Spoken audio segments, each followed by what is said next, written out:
guys, yesterday I made a lot of syrup from our Aronia berries and I still have like a lot of them left. So this year we decided to make an alcohol drink out of it. Yep. And I'm planning to use some vodka to actually make it. So we're gonna put some vodka into a big jar like this, a big bottle, and then add some sugar, add the berries, and let it stay like this for at least a couple of months. So I'm gonna just pour it in and mix it all together, and I'm gonna leave it like this until New Year. Yeah, I will probably take it out before New Year holidays. Yep.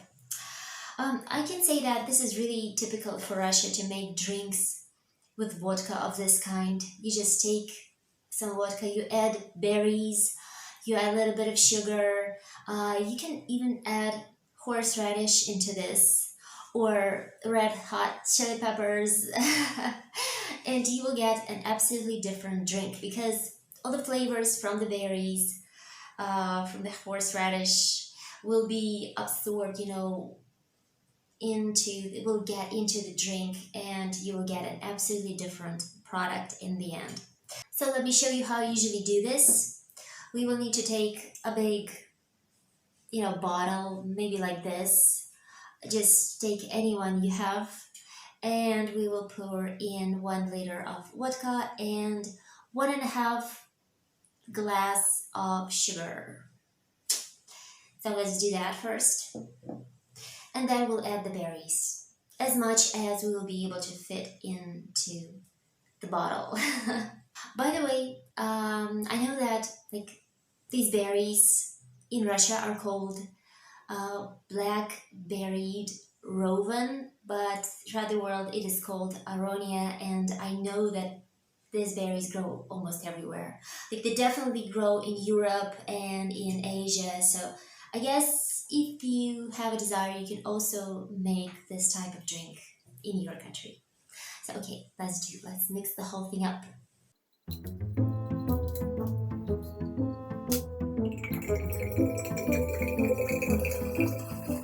All right, let's add some sugar.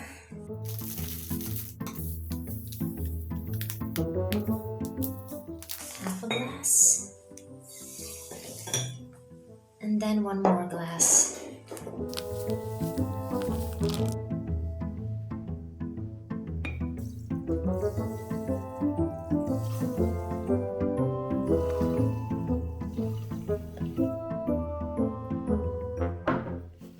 And this is what I did. Everything is in sugar. Well, that's me. Let's mix the sugar in so that it dissolves.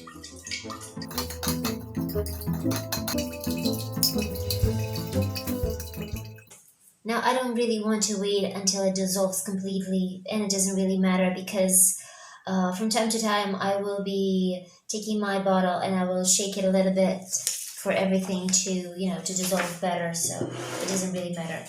So now we need to put in our berries, and I guess I will use a paper, not to spill my berries everywhere.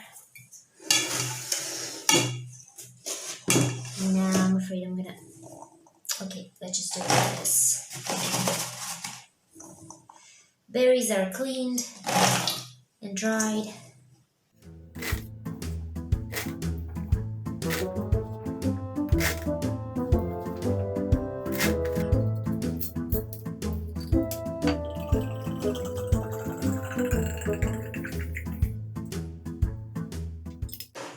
So now we will have to leave this bottle for at least a couple of months. I'm not gonna close it with a lid, I'm simply gonna use some craft paper to cover it up.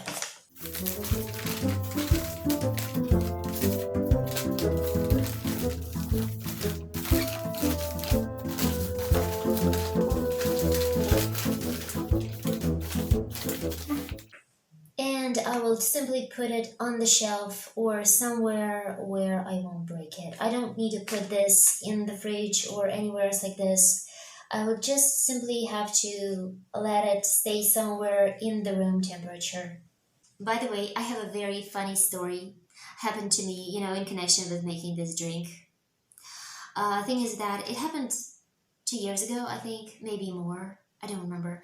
But that year we had a lot of berries. And I remember that I already made a lot of syrup for my kids, like much more than I made this time. And I still had a lot of berries left. So we decided to put all these berries into making this alcohol drink. So I think I had 4 or 5 big bottles with berries and sugar already standing on the table. I was like, okay, so I need some vodka. The thing is that my husband did buy some vodka previously, but not enough. I still needed about 3 liters of vodka.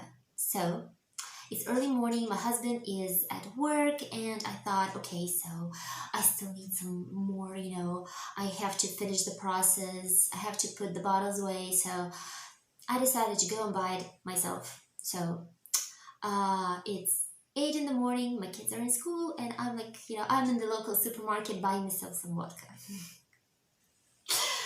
um, so it actually means that I had to buy 6 half-liter bottles of it. So I'm standing at the cashier with all of that with me. And there was a man behind me who's also buying something from alcohol. He looked like a real alcoholic, really, frankly speaking. Um, and I remember that he was looking down on the things that he was buying, and then his eyes travel up to my vodka, and then he goes, "Oh." You had to see his reaction. He's just standing there, and he's like, "Oh," and then he puts his eyes up to my face, and he's like, "Hi there, lady. There's like a lot of vodka you have there." So that was really funny. Of course, we had a little conversation. Like, I have plans for this vodka. And I already have someone who I'm gonna drink it with. And he looked at me with respect. He thought that I really have like big appetites for alcohol. So after that, I came back home, and I told my husband that this is the last time that I want to buy vodka, because I don't want to have any more of such conversations with local alcoholics. So yeah, that was fun. But okay, what do I have to do today while my kids are still at school? I have to start making another portion of apple jam, of little Chinese apples. Because last time I already tried making it, but I failed. The whole idea of making this preserve out of these Chinese apples is to have them filled with sugar syrup, but to have them still as apples, not to fall apart. But my apples simply turned into a puree. They were tasty, but they don't look nice. So today I still have some apples left. So today I'm gonna make another, another try. I'm gonna use a different recipe, not the one that my mom gave me. I'm gonna use the one that I found in the internet. So let's see if I will be able to make something right.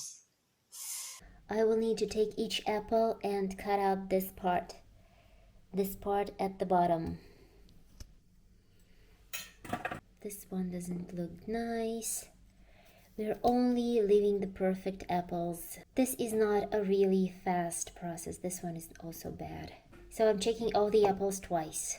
First while I'm washing them, and then the second time while I'm cutting them like this. Oh, they are so tiny. That's why it takes so long. It turns out that I have slightly more than 1 kilogram of apples. So now I'm cooking the syrup, the sugar syrup. I will have to boil it for a couple of minutes and then add some lemon. So the syrup is boiling. I'm checking the time. Okay, 2 minutes are over. Let's put in our lemon.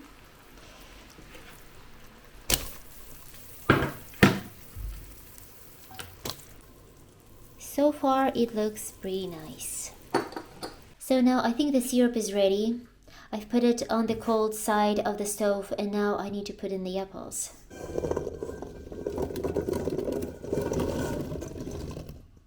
Now I want to leave them like this for 4 hours to cool down and absorb the sweet sugary syrup. And I guess I'm gonna have to put something on top, to let the apples sink into the syrup. Maybe a plate or something else like that. Whoop. Okay, let us just stay like this. I was so taken up by the process and I was afraid to ruin everything for the second time that I absolutely forgot to film everything for you. Sorry for that. As for the process, well, I simply had to boil the apples for 2 minutes and then I had to let them cool down for a couple of hours and boil them again for 2 minutes, not more. And that's it. And my apples were done. Ta-da! That's the result of my efforts. I can say that I'm more or less satisfied because you can see that the apples are still like apples. They are still intact. They are not ruined. And this is great. Whoa. So I've got 3 little bottles, one slightly bigger. That's what I've made.